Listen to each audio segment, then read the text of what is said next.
Okay, so I have a theory. I have a theory that the internet might be one of the most important things that's ever happened to the human race. Like up there with like the invention of the wheel and fire. And I know that's a big thing to say, but let me explain to you my theory. It might take a little while, but it's gonna be worth it. Um, if you were like an alien and you came down to Earth and you didn't know anything about humans and you had a completely objective look at it, what it would look like to you would be like, well, there seems to be these little small organisms walking around, and they seem to follow the same patterns every day, and they spend all of their best hours at a place to generate some sort of sustenance that they call money for a bigger entity that is run by more of these people, but they act as like a brain almost for these bigger entities that go by other names that they call corporations. It looks like they're smaller organisms forming into bigger organisms. What does that sound like? That sounds like single-cell organisms forming into multi-cell organisms. That's exactly what that would sound like to you if you had been an alien and you came to Earth and you were looking at it objectively and you looked at single-cell organisms. You'd be like, well, it looks like there's a bunch of organisms starting to work together to kind of form together to make bigger organisms. They're kind of learning, like maybe, I don't know, I don't even know how that happened. Maybe if they started just kind of morphing together with their cell walls or whatever, but that it would look like the same to you. It really would. And so then, what would a multicellular organism need to really start like putting a lot of cells together? It would need a way for all of those cells to connect, right? What does the internet do? It allows any one of those cells anywhere to say anything they want to everybody. That's like the exact thing that's like the nervous system in your body that allows, the brain to know what's going on everywhere. Like, you know what I mean? It's like it would be if you looked at it objectively, it would be the exact same thing. And it's like if you look at it kind of there's always some new invention that seems to happen like every century or so, or maybe even a little more, maybe every 50 years, that kind of really changes the human race. Like back in the beginning of the 19th century, it was like kind of the invention of the telephone, the car, the train, and it allowed you, it allowed more communication. It allowed more, with the train, with railroads going across the country, instead of taking 6 months to get across the country, it took 6 days. You know what I mean? You had like the telegraph, and you could communicate with people anywhere. But think if the internet is like the next, and let me continue. Actually, I have to finish that. That in the 1960s, I don't know what you guys think out there, but you crazy if you're saying the 1960s and psychedelics didn't radically change the human race. Like if you think about the 1950s versus the 1960s and like the 70s and the 80s, oh, it's a radical change, man. And what was going on in the 60s? It was the summer of love. Everybody was taking acid, they were doing mushrooms, and it radically changed culture. It did, whether you like it or not. And so, if you look at it, so now about another 50 years later, we have the internet as the new invention. It's really taking off about 50 years after the 1960s. And so if you compare it to like what did we have, what was the first like sort of like remote communication type thing? It was the telegraph. It was the telegraph. And you look 100 years later, what does the telegraph turn into? It's an iPhone 5. It's like I can communicate face to face and hear their words, and they can hear my words real time with anybody pretty much anywhere in the world. 100 years later, the internet is it's a damn good like first invention for like if the telegraph dots on paper turned into an iPhone 5 in 100 years, what is the internet going to turn into where already anybody can say anything they possibly can? Well, I kind of don't think it's outside the realm of possibility. to think that we could start sort of combining the minds of everybody. The reason why is because the internet enhances itself so much, because the internet allows all the species to access the thing that they're trying to advance, and by having access to the thing that they can advance, they can do any research that they need to. They pretty much have the entire human race, they have the entire knowledge of the human race at their fingertips, so they can look up anything they need to about the internet and how to do certain stuff.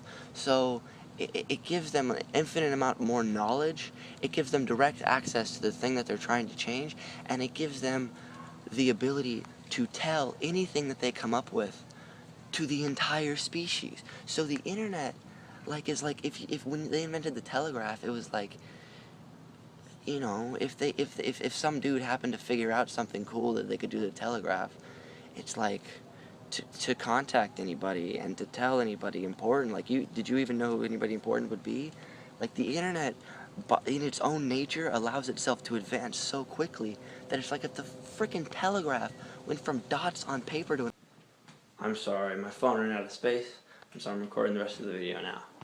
Anyways, what I was saying was, the telegraph was like dots on paper 100 years ago, and now 100 years from then, it's an iPhone 5. It's like, it's ridiculously better. It's like, we can't even... if you were like to go back then and tell some dude who had the telegraph and be like, hey, in 100 years, this is going to be like a little tiny ass, thin ass thing that you can fit in your pocket and you won't even feel it, and you can talk face to face real time with anybody, and you can also play countless stupid little games on it, and you can browse this crazy new thing we have called the internet, and you can take pictures on it, and it has a flashlight in it, and it has... you can make videos even, and it's HD, just completely crisp, just better, ridiculously better than the shitty cameras you have now. You can record people's voices, you can send people videos and shit, like it's ridiculous. The list goes on and on. Like, they wouldn't believe you. They wouldn't believe you. They wouldn't believe you. So whatever we come up with for what the internet's going to turn into in 100 years is just, it's going to be batshit crazy. Like, it's like anything that, like, if like anybody who comes along and is like, I think in 100 years the internet could link the entire human race, to combine all of our minds, they sound batshit ass crazy. But it's like, if you compare it, and you really compare it to like telegraph to iPhone 5, and you look at it objectively, it's like, man, I don't think it's that crazy. I really don't think it's that crazy to think that we could be on the lines of some sort of linking of the species. I don't know. But, anyways, so even if you just look now at what the internet is doing in the world, it's crazy. It's already super clear that it's a huge divisive change. Like so, you know, essentially all the revolutions in the Middle East haven't started because of the internet, you know, because Egypt was like the first one of them, and that was organized on the internet. Like, you know what I mean? And if you look at, like, when the Occupy Wall Street thing started going on, and, like, the mainstream media for, like, the first, like, I don't remember how long, but, like, a while, it was at least a couple days, they, like, for some reason, they didn't report on it, and we got all of our information from it. We found out about it through Twitter. We had, like, live videos of what the hell was going on. Like, we didn't need the corporate bought people telling us what was going on in the country anymore, and that is freaking key. Because it's like, if you look back in the day, the reason why people thought like Germans were like literally like savage ape peoples, and like Japanese were like creepy alien dudes, is because the only information that they had was from the government. But now we don't need that anymore. It's like, people tell each other what's going on, instead of people who all they want is money tell us what's going on. You know what I mean? And that's the key thing about the internet. Like, you look at the marijuana movement, and marijuana legalization is just taken off, because it's like, you can't bullshit people anymore. It's too hard, because it's like, just in the middle of, while someone's spewing bullshit about fucking these kids smoking pot, they're killing their brain cells and fucking, like, just puking out bullshit that they, you know, fucking heard from Nixon or whatever the hell. You know, it's way too easy to just pull out your fucking iPhone 5 and then just be like, is marijuana bad for you? And I've done this. This is how I discovered that weed wasn't bad for you. In 7th grade, I was like, fucking, these people make weed seem really bad, but if weed's that bad, why does like everybody smoke it? And so I like looked up like something like, is weed bad for you? And everything I read was like, no, it's not. It's all these old studies and shit that people have been basing their opinions of weed on. They've all either were faulty science at the time or they've been disproven since. There's really nothing bad. There's no evidence that it kills your brain cells. It's not bad for you. I don't want to turn this into a marijuana video because trust me, I can go off about that too. So basically, it's too hard to bullshit people, and it's too hard to bullshit people about psychedelics too, which isn't as big of a movement, but it's definitely still getting up there because it's like, that's how I found out about psychedelics too. Is every, like, I got a wild hair up my ass to research every single drug, and I just did, and every single one was bad. Like, you know, like all of them were just seemed like satanic. Just don't, stay the fuck away from that shit. Like, you know what I mean?